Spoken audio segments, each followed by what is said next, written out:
Welcome to Venice. You wake before the sun rises, long before the bells of San Marco stir the city to life. The air tastes of salt and wood smoke, drifting from bakeries where the day's first loaves are being prepared. Your feet are cold against the worn planks of your small room above the boathouse. A thin blanket is folded at the corner of the bed, and beside it the long oar that is your livelihood leans like an old companion.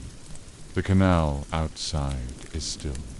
Only a few ripples break the mirrored surface, reflections of lanterns swaying in the breeze. You step into your gondola, the narrow boat rocking slightly beneath your weight, and you feel the smooth, worn texture of the deck beneath your calloused hands. The gondola is painted black.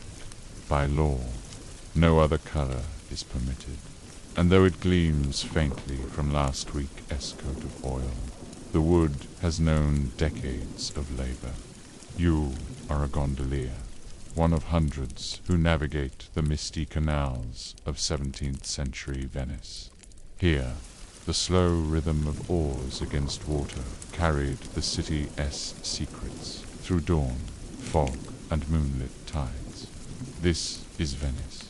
This is a small settlement on a lagoon in the northeast corner of the Mediterranean Sea. The nearest mainland is almost 50 kilometers away. As far as its residents are concerned, Venice is an island. It sprawls across a group of 118 small islands and islets divided by a network of canals. These waterways are the lifeblood of the city. They allow Venice to flourish without a single cobblestone street or medieval market square. Instead, there are bridges. There are 400 bridges over the canals of Venice, each one handcrafted, each one unique. No two bridges are alike. But let us go back to the beginning of your day, because it's not exactly busy right now. So you wait. You wait for the sounds of waking Venice to drift across the water. The clank of hammer on horseshoes, the shouted haggling of fishmongers, the scrape of chairs as families begin their breakfasts. You wait for the first hints of daylight to push back the enveloping darkness, waiting until you can make out the shapes. Along the canals, the curve of a palace wall, the angle of a bridge arch, the jutting prow of a docked ship. Then you wait some more, longer this time, watching the sky lighten from indigo to violet to finally the first blush of rose. And then a customer appears, stepping off a nearby bridge onto the narrow gangway beside your gondola. A well-dressed man adjusts his velvet hose, glancing around before he nods at you. You greet him with a curt nod of your head, one of the few courtesies Venetian men offer each other. He steps into the gondola. You murmur a good morning. He ignores you. With a grunt, you shove off from the wall, letting the current catch you and set you drifting toward the open sea. Your first duty as a gondolier is to transport a member of the Great Council to the Doge's palace, where he will take his seat for the day. The Doge is the supreme authority in Venice, elected by and from the most powerful families in the city. His court is famed throughout Europe for its art, its riches, and its intrigue. The Grand Council, made up of only a few hundred men, controls not just Venice, but much of the Mediterranean trade. Many of the councillors have built their fortunes on spices and silks from the east, on wool and wine from the north, on citrus and sugar from the south. For all the gold they possess, These men are surprisingly frugal when it comes to their personal transport. The finest ships in Venice belong to the Doge and the wealthiest merchants. But the gondolier ferries the members of the court for pennies on the voyage. Still, there is power in the gondolier's position. Every secret whispered in a gondola is carried to the grave. Every hidden rendezvous becomes part of the watery underworld of the city. A gondolier who listens too closely could feed the Doge's spies, ruin a clandestine affair, save a life, lose a fortune. Gondoliers are sworn to absolute discretion. Any one of them could be working for the government. And if the Doge ever suspected disloyalty, none would be safe. As you approach the Grand Canal, the heart of the city, the winding waterways begin to yield to larger canals and grander buildings. You pass shops selling perfumes and fine cloths, workshops filled with the scents of leather and bronze, taverns filled with sailors and traveling merchants. As you near the Doge's palace, you slow the gondola, dipping your head in respect to the building behind you. Its ornate facade stretches nearly 200 meters along the canal, broken only by 5 towering pillars. Between them, a series of arches frames a view of the Bridge of Sighs. The name comes from the sighs of prisoners crossing the bridge from their cells to the courts. But the sigh is also for the loss of freedom, for death, for a life condemned to dark cells and damp walls. The gondolier puts up a paddle, slowing the boat to a stop beneath the Bridge of Sighs. The man climbs out, dropping a coin in your palm before disappearing into the palace. You watch him go, noting the way his shoulders slump ever so slightly, the way his head is bent to avoid the eyes of passers-by, the way his hand darts to the dagger hidden beneath his robe. There was nothing noteworthy about him. You decide, just another cog in the vast machine of the state, another human shield to protect the splendor of Venice. The hours crawl by, and soon it's time to pick up your next fare. You navigate the maze of canals, memorizing the subtle changes in the water and wind, which will guide you home at journey's end. The smells of Venice cling to you like perfume and shadow, the temps of brine and lime, the stink of tanneries and night soil, the scent of roasting meat and baking bread. Along the way, you dodge playful splashes from children in their gondolas, argue with fellow gondoliery, claiming your space, bow low to passing nobility, hear 1,000 stories without learning a single detail of any of them. People climb into your gondola. They whisper their destinations, and you carry them in silence. Lovers seeking the shadowed privacy of a moonlit canal, a young mother visiting her sick sister, a merchant racing to meet an early ship, a friar carrying news of plague from a distant island. Each person is a mystery, each destination a secret. Now the sun climbs higher, the heat of the day pressing down on the city. By midday, the streets are empty. The residents have retreated to their homes, shuttered against the relentless sun. Only you and the tourists remain on the water.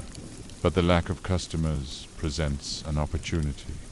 You put down your oar and let the gondola drift with the current, taking advantage of the slack tide to explore the furthest reaches of the canal system. In quieter waters, you might find a sunken chest brimming with treasure, or a dead sailor dangling from a mast. You might discover a young woman ready to bargain for passage to a lover's house, or you might come across a party of masked nobles ready to drink themselves silly.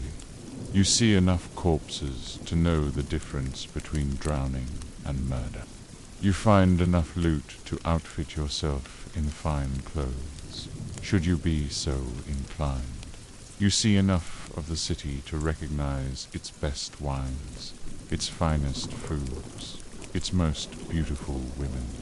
If you choose to do nothing, you can drift along the canals for days, living on the bounty of others. But the tide will turn, the sun will sink below the horizon, and the bell of St. Mark will summon you back to the city. The nightly chill seeps into your bones. The sight of couples strolling beneath gaslit lamp-posts stirs something deep within you, a longing for hearth and home, for simple pleasures. You pull your gondola toward the Rialto Bridge, the largest and busiest of the city's bridges. Its many arches span the Grand Canal, offering shelter to dozens of vendors hawking their wares. You slow your gondola, letting the flow of people and goods wash over you, listening to the cries of peddlers and the laughter of children playing among the throng. As you drift beneath the bridge, you are buffeted by the smell of stale urine, chamber pots, roasted chestnuts, and sweetmeats. For all the squalor, there is excitement here, and you find yourself leaning forward in your seat, caught up in the energy of the crowd. Then, as suddenly as it began, it ends. The shops close, the crowds drift away, and the bridge is plunged into darkness. Only the faintest glow remains in the eastern sky. You let the current carry you home, grateful for the company after a day of solitude. The rhythmic splash of the oar breaking the stillness. Now it's just you, the moon, and the secrets of Venice. This has been Venice, a city of canals, intrigue, and power. To learn more ways you can visit this world, go to our website and find out how you can support our work. It was the custom of kings to make gardens, said an old gardener, spitting a stream of juice from his reed stalk onto the red soil.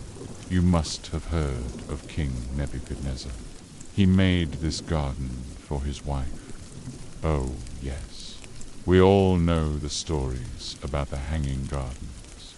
They're so famous that people come from across the empire just to see them. When the height of summer came to Babylon, the gardens became not just a place of work, but the very heart of the city's celebrations.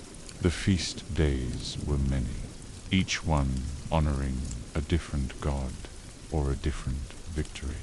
And during these times, the hanging gardens became a living stage. On one such morning, Nabu would arrive before dawn, the city still wrapped in its cool grey veil. The air was heavy with the smell of river mud and a faint sweetness of reeds. From the palace kitchens, a distant clatter echoed, pots being set to boil, bread ovens lit. His first duty on feast days was not pruning or watering, but preparation for the royal procession. Along the wide stone terraces, great earthen jars would be filled with cut flowers, lilies, date palm fronds, and sprays of pomegranate blossoms. Servants from the palace would bring bolts of dyed linen to drape over the railings, their deep blues and purples swaying in the morning breeze. By mid-morning, the heat was already rising from the paving stones. The water wheel turned slower in the dry air. and the irrigation channels glittered in the light like thin rivers of bronze. Nabu walked each terrace in silence, checking that no leaf was out of place, no vine drooping. It was not perfection, the king demanded. It was the impression of eternal beauty, of a garden untouched by the hand of time. Then came the sound, the deep, rolling drums from the streets below. The procession approached. From the lowest terrace, one could see the line of priests, their tall, conical hats catching the sun, followed by soldiers carrying spears tipped with polished copper. Behind them, the king's litter, shaded by a canopy of embroidered silk, swayed gently on the shoulders of 6 bearers. The people of Babylon pressed close to the gates, their shouts rising like a tide. To them, the gardens were a miracle, a place where earth, water, and stone had been coaxed into the form of heaven itself. For Nabu, they were also the result of blistered hands, sunburnt skin, and hours spent with his feet in cold water channels. Yet, as he watched the king smile beneath the shade, he felt the strange pride of one who knows his work is being seen, if only for a fleeting moment. The old gardener wiped juice from his chin and smiled. It's true what they say, isn't it? That when the king makes a garden, he makes it for his beloved. But what does a gardener make it for? For the seasons. When the air grew softer after the rains of autumn, the water flowed freely and the date palms bowed under the weight of their fruit. It was then that Nabu found the work most satisfying. The fruit had to be gathered before the ripening figs fell to the ground. So each day he would climb the fig tree, scrambling up the rough bark until he reached the hidden pockets of sweetness between the leaves. The figs tasted like honey and sunlight, and he would eat until his fingers were stained purple and his belly full. Then he moved on, gathering the date palms, where long clusters drooped like braids. Their sweet smell hung in the air as he tied up the heaviest bunches, making sure none would fall before their time.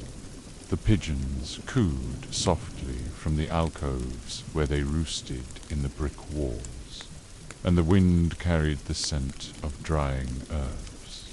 Thyme, coriander, and mint hung in bunches to cure. Watering became less urgent, and Nabu could take more time with the smaller tasks, scraping moss from the stone walkways, planting bulbs for the next spring, mixing soil with crushed shells to keep it light and fertile. The older gardeners would sometimes hum as they worked, their voices low and even, matching the pace of the river's flow. The old gardener closed his eyes, and the corners of his mouth turned up in a smile. Ah, yes, the off-season. That's when a gardener can tell the worth of his work. The blistering heat and the dust storms of summer are forgotten. The busy days of pruning and the solemn days of the feast are put aside. It's just the gardener and his work, and the river flowing past the city walls. Winter came in hard, bringing cold winds from the north. The river rose in response to the rains on the mountains far away, and the water came to the gardens in abundance. Then the pace quickened again. Cracks had to be repaired in the jars. Some of the wooden supports holding the upper terraces needed shoring up. The water channels had to be cleaned so that they didn't overflow. But Nabu liked the work. Winter was a good time for fixing things, for preparing for the coming year. Plus, the water from the river brought new life to the gardens. The terraces seemed to sleep under the softer winter light, even though the air was sharp enough to make a man's cheeks ache. The sight of blooming flowers gave a warm feeling to his belly. This was the season for repair. He thought of the stories told about the hanging gardens, of how the king had them built for his queen, and he thought of his own life, of how he had started working here as a young man, barely older than a boy, and how now his son worked alongside him. He looked at the younger man, his face flushed from the effort, his breath puffing out in little white clouds in the crisp air. Nabu nodded to himself. His son was strong, and someday he would pass on the work to him. As the day waned, the shadows stretched long in the garden. Nabu walked the upper terraces, looking out over Babylon's rooftops, the great temple of Marduk rising in the distance. He wondered how many seasons the gardens had seen before his time, and how many they might yet endure. As he climbed the highest terrace, the cold wind tugged at his cloak. He pulled it tighter around him, pulled his ragged hat down over his ears. The sound of the river rushing over stone echoed in his ears, mingling with the cry of a lone bird circling above. He shut his eyes, listening to the rush of water and the whisper of the wind. For a moment, he wasn't an old gardener who had worked for the king for nearly 40 years. He was just a man who appreciated the gift of a cold day in the gardens. That night, when his duties were done, he sometimes lingered on the highest terrace. The stars seemed close enough to touch, and the river's black ribbon caught their light.